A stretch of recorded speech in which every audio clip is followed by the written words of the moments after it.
घने कोहरे की वजह से हादसा होने की आशंका बताई जा रही है। इस वक्त की जो बड़ी खबर आ रही है, उस वक्त वहां पे मौसम खराब था, घना कोहरा था, शायद इसी वजह से विमान भटक गया हो, ये सूत्र बता रहे हैं। पहाड़ी इलाके से कहीं टकरा ना गया हो, उसकी विजिबिलिटी कम ना हुई हो, जैसा कि बताया जा रहा है। घने कोहरे की वजह से क्या हादसा हुआ, हालांकि हादसा सुबह 9 बजे के आसपास हुआ, 8:30-9 बजे के बीच में, लेकिन उस वक्त में बारामती एयर स्ट्रिप पर घना कोहरा था और कोहरे की वजह से, खराब मौसम की वजह से इस हादसे के होने की आशंका अब सूत्र जता रहे हैं। हालांकि ये जांच का विषय है, आगे क्या होगा उसके बारे में आपको बताते रहेंगे, लेकिन रिएक्शंस आ रहे हैं। हम इस बीच एक और बड़ी खबर आ रही है। अजीत दादा पवार के चाचा और राजनीतिक गुरु उनके शरद पवार भी अब मुंबई से बारामती के लिए रवाना हो गए। इस वक्त ये बड़ी खबर आ रही है, शरद पवार मुंबई में ही मौजूद थे और वो अब बारामती के लिए रवाना हो गए हैं। जैसा कि मैंने कहा कि महाराष्ट्र में आज से जिला परिषद के चुनावों की हलचल शुरू होनी थी, जिसकी चुनावी तारीखों का ऐलान ऑलरेडी हो चुका है और अब से उसका प्रचार शुरू होना है। अभी आपने कुछ दिनों पहले महानगर पालिकाओं, नगर पालिकाओं के चुनाव देखे, जो कि 29 शहरों में हुए। अब जिला परिषद के चुनाव होने थे, जिसका अनाउंसमेंट चुनाव आयोग कर चुका है, जिसमें 3 और 4 तारीख को वोटिंग होनी है। उसी के चुनाव प्रचार में तमाम नेता लगे हैं और अजीत पवार भी उसी चुनाव प्रचार के लिए मुंबई से निकलकर आज बारामती जा रहे थे। अजीत पवार का विमान हादसे का शिकार हुआ और अब यह खबर आ रही है कि हादसा शायद खराब मौसम की वजह से हुआ है। वहां पर विजिबिलिटी कम थी और एयर स्ट्रिप क्योंकि ऊंचाई पर बनी हुई है।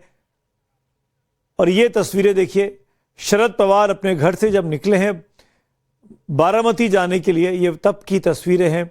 शरद पवार के लिए वाकई में बहुत ही दुखद और बड़ी घटना। उनके परिवार का सबसे बड़ा, जो उनका राजनीतिक उत्तराधिकारी के तौर पर देखा गया, सुप्रिया सुले के अलावा वो अजीत पवार ही थे और अब अजीत पवार इस दुनिया में नहीं रहे। चाचा अपने घर से निकले हैं और अब चाचा बारामती के लिए रवाना हुए। बारामती अजीत पवार का और शरद पवार का गढ़ कहा जाता है। सुजाता पांडे और प्रेम कुमार जी मेरे साथ हैं, राकेश त्रिवेदी हमारे सहयोगी मेरे ख्याल से उसी दिशा में आगे बढ़ रहे हैं। राकेश, आप कहां हैं और ताजा अपडेट इस बारे में कुछ और पता चल रहा है कि इस आगे का कार्यक्रम क्या होगा?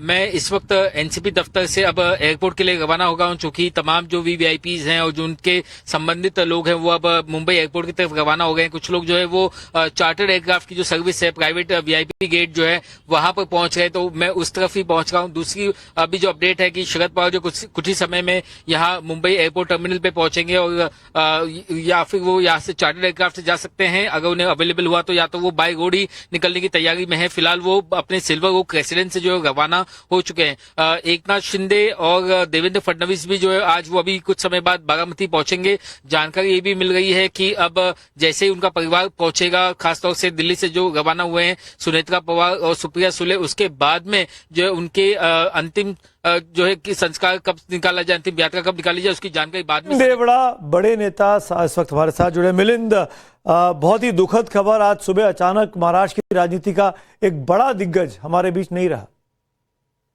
देखिए, बिल्कुल मैं भी पर्सनल लेवल पे बहुत ही शॉक्ड हूँ, बहुत ही दुखी हूँ और मैं उनको एक्चुअली कई सालों से, कई दशकों से उनको जानता हूँ।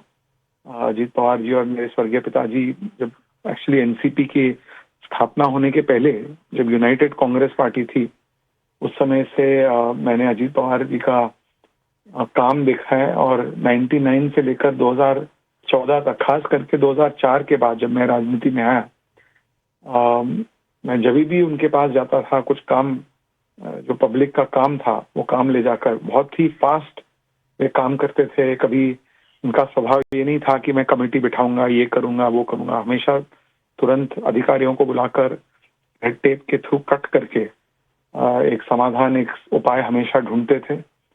बहुत ही एक इफेक्टिव एडमिनिस्ट्रेटर थे, बहुत ही एक वेल ऑर्गेनाइज्ड व्यक्ति थे और खास करके जो उनकी जो सबसे जो विशेष एक क्वालिटी थी कि उनका जो बहुत ही कठिन परिस्थिति में भी वे एक बहुत ही लाइट हार्टेड, एफेबल एक स्वभाव लाते थे राजनीति में। मिलिंद, आपने बताया कि आप कई सालों से उनको जानते रहे, मुरली देवड़ा जी के मित्र रहे होंगे अजीत पवार साहब।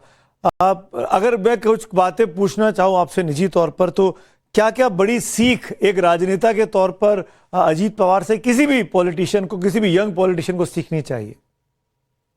नहीं, देखिए, उनका जो स्वभाव था, सबसे पहले पॉलिटिक्स से दूर हटकर उनका जो व्यक्तिगत जो स्वभाव था कि वे सबको साथ में लेकर काम करते थे, बहुत ही एक्सेसिबल थे, सबके लिए बहुत उपलब्ध रहते थे। नंबर 3, उनका जो मैंने कहा कि जो बहुत ही कठिन समय में भी जी, बहुत बड़ी चुनौतियों के सामना जिस प्रकार से वे करते थे, बहुत ही लाइट हार्टेडली करते थे। और जब वे जनता से भी मैं भाषण नहीं कह सकता हूँ क्योंकि वे कभी भाषण नहीं करते थे, उनका चर्चा होती थी जनता के साथ, लोगों के साथ। तो एक बहुत ही सीरियस व्यक्ति थे, काम को लेकर बहुत ही सीरियस थे, उनका फॉलोअप रेगुलर था, बहुत ही मेहनती थे, लेकिन वे लाइट हार्टेड भी थे। जी, बिल्कुल। टेंशन अवश्य लेते थे, लेकिन उनके चेहरे पे टेंशन नहीं दिखता था। और ये बहुत ही यूनिक क्वालिटीज है आज की राजनीति में।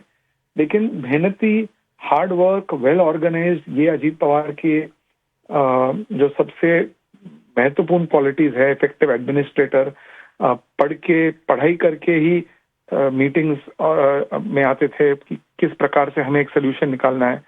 तो एक नौजवान पीढ़ी को मैं यही कहूंगा कि यदि आप उनसे उनकी क्वालिटीज को एम्यूलेट करना चाहोगे तो मेहनत एक बहुत बड़ी क्वालिटी है, और मेरे लिए एक व्यक्तिगत रूप से एक बहुत बड़ी लॉस है क्योंकि मैं उनको जानता था। और मैं मानता हूं कि महाराष्ट्र की राजनीति के लिए, महाराष्ट्र सरकार के लिए खास करके, और महाराष्ट्र की जनता के लिए एक बहुत बड़ी लॉस है। बिल्कुल मिलिंद, मैं उनसे करीब 1 साल पहले मुलाकात हुई थी जब महाराष्ट्र में लोकसभा चुनाव के कैंपेन के लिए मैं उनका इंटरव्यू करने पहुंचा था। तब अजीत दादा पवार के साथ वो जो मैंने करीब घंटे 2 घंटे का वक्त बिताया, उसमें ने जो आपने कहा ना कि वो फनी भी थे, वो चुटकुले भी सुनाते थे, वो टांग भी खींचते थे, वो दिल्ली की राजनीति को समझना चाहते थे। मेरा सवाल आपसे यही है मिलिंद, अजीत दादा पवार जैसा काबिल एडमिनिस्ट्रेटर वो महाराष्ट्र की राजनीति में उसने ज्यादा वक्त दिया, वो देश की सेंट्रल की राजनीति में नहीं आए, तो ये बाई चॉइस था या बाई किस्मत ऐसा हो गया उनके साथ? नहीं, आई डोंट थिंक कि उनको कभी भी नेशनल राजनीति में इंटरेस्ट थी, क्योंकि उस समय जब एनसीपी यूनाइटेड थी तब उस समय पवार साहब नेशनल पॉलिटिक्स देखते थे जी। और आई थिंक अजीत दादा हमेशा महाराष्ट्र की राजनीति में उन्हें ज्यादा दिलचस्पी, ज्यादा रुचि थी। वे महाराष्ट्र के हर विभाग, हर डिस्ट्रिक्ट के बारे में उनको जानकारी थी। मुंबई में भी जैसे एनसीपी का ज्यादा प्रेजेंस नहीं है, लेकिन उसके बावजूद उनको पता था कि इस एरिया में, इस असेंबली एरिया में क्या राजनीति है, क्या समीकरण है। तो वे एक 24/7 पॉलिटिशियन थे, 24/7 समाज सेवक थे।